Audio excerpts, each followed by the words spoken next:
అందరికీ మరణాత. దేవుని కృపను బట్టి అందరూ క్షేమంగా ఉన్నారని ఆశిస్తున్నాను. మరి ఈరోజు దేవుడు నిన్ను బలపరచబోతున్న మాట ఏంటో చూద్దామా?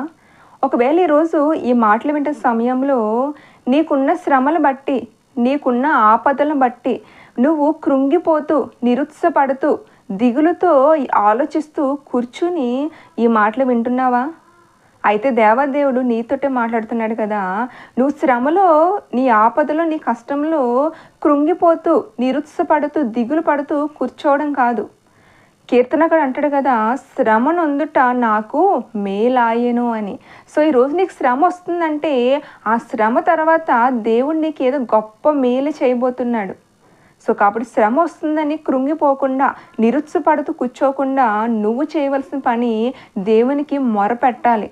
అవునండి, దేవుని వాక్యాలు మనం చూస్తాం కదా. కీర్తన గ్రంథము 34వ అధ్యాయం 6వ వచనం, ఈ దీనుడు మొరపెట్టగా యెహోవా ఆలకించెను, అతని శ్రమలన్నిటిలో నుండి అతను రక్షించాను. ఆమేన్. చూసారు కదా. మరి నీ శ్రమలో, నీ ఆపదలో, నీ కష్టంలో కృంగిపోతూ కూర్చోవడం కాదు, లేకపోతే నిరుత్సాహపడుతూ కూర్చోవడం కాదు. కానీ దేవుని వాక్యం సెలవిస్తుంది, నువ్వు ప్రభువుకి మొరపెట్టు, నువ్వు ప్రభువుకి ప్రార్థన చేసినట్లయితే నీ శ్రమలన్నిటిలో నుండి, కొన్నిటి నుంచి అని దేవుడు చెప్పట్లేదండి. నాకు ఒక్కటి కాదండి, 2 కాదు, 3 కాదు, ఎటు చూసినా నాకు శ్రమ కిందే ఉంది, ఎటు చూసినా నాకు కష్టం కిందే ఉంది అని ఈరోజు నువ్వు ఈ మాటలు వింటున్నట్లయితే ఆయన ఒక్క శ్రమ కాదు, 2 శ్రమలు కాదు, శ్రమలన్నిటిలో నుండి కూడా దేవుడు నేను రక్షించబోతున్నాడు. ఆమేన్. నమ్ముతున్నావా? అంతేకాదు కీర్తన గ్రంథము 50వ అధ్యాయం 15వ వచనం, ఆపత్కాలమున నీవు నన్ను గూర్చి మొరపెట్టుమో నేను నిన్ను విడిపించును. ఆమేన్.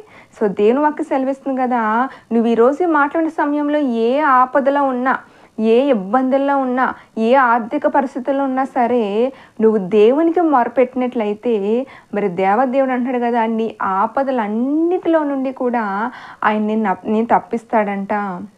మరి నిజంగా నువ్వు నమ్మినట్లయితే, నిజంగా ఈరోజు ఈ మాటలు వింటున్న సమయంలో నువ్వు నిజంగా శ్రమలో ఉండి, ఆపదలో ఉండి, కష్టంలో ఉండి, కృంగిపోతూ ఏం చెయ్యాలో తెలియక, నీకున్న శ్రమను బట్టి, ఎందుకు నాకు ఈ జీవితం, నీకున్న ఇబ్బందుల ఆపదలను బట్టి, అవసరాలను బట్టి నాకు ఈ జీవితం అవసరమా అని చెప్పేసి డిప్రెషన్లో నువ్వు ఉండి ఈ మాటలు వింటున్నట్లయితే మరి దేవదేవుడు నీకే వాగ్దానం చేస్తున్నాడు కదా, నువ్వు ఆ డిప్రెషన్ నుంచి బయటకు వచ్చి, ఆ కృంగుదల నుంచి, ఆ నిరుత్సాహాల నుంచి బయటకు వచ్చి, ఒకవేళ నీకున్న శ్రమలు బట్టి, నీకున్న ఆపదలు బట్టి, నీకున్న ఆర్థిక పరిస్థితిని బట్టి ఎందుకు ఈ జీవితం, ఇంక ఈ జీవితాన్ని ముగించేద్దాము, ఈ శ్రమలు, ఈ కష్టాలు ఇవన్నీ కూడా ఇంక భరించడం నా వల్ల కాదు, ఒకదాని తర్వాత ఒకటి శ్రమ వస్తానే ఉంది, కష్టం వస్తానే ఉంది, ఆపదలు వస్తూనే ఉంటున్నాయి అని చెప్పేసి ఒకవేళ ఒక డిప్రెషన్లో ఉండి నువ్వు ఈ మాటలు వింటున్నట్లయితే మరి దేవదేవుడు నీతోటే మాట్లాడుతున్నాడు కదా,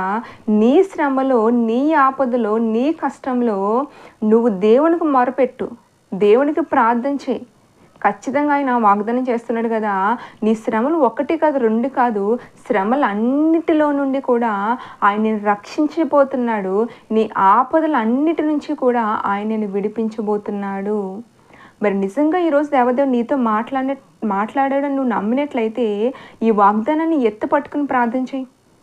అయ్యా, నేను శ్రమలో ఉండి, ఆపదలో ఉండి, ఇబ్బందులో ఉండి, కృంగిపోతున్న సమయంలో, నిరుత్సాహపడుతున్న సమయంలో ఇంక ఈ జీవితం నాకు వద్దు, ఈ శ్రమలు, ఈ కష్టాలతో నా జీవితం అంతా నిండిపోతుంది అని నిరుత్సాహాలు ఈ వాక్యంతో నాతో మాట్లాడవయ్యా. నీ వాగ్దాన్ని పట్టుకుని ప్రార్థన చేస్తున్నానయ్యా, నీకే మొరపెట్టుకుంటున్నాను.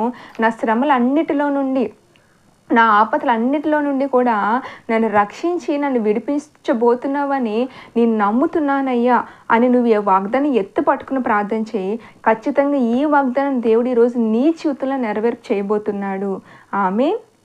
కాబట్టి దేవుని బిడ్డలారా, మరి ఎలాంటి కృంగుదలలో, ఎలాంటి శ్రమలో ఉన్నా కృంగిపోవద్దు, నిరుత్సాహపడద్దు, దేవుని మీద ఆధారపడండి, ఆయనకి మొర పెట్టండి.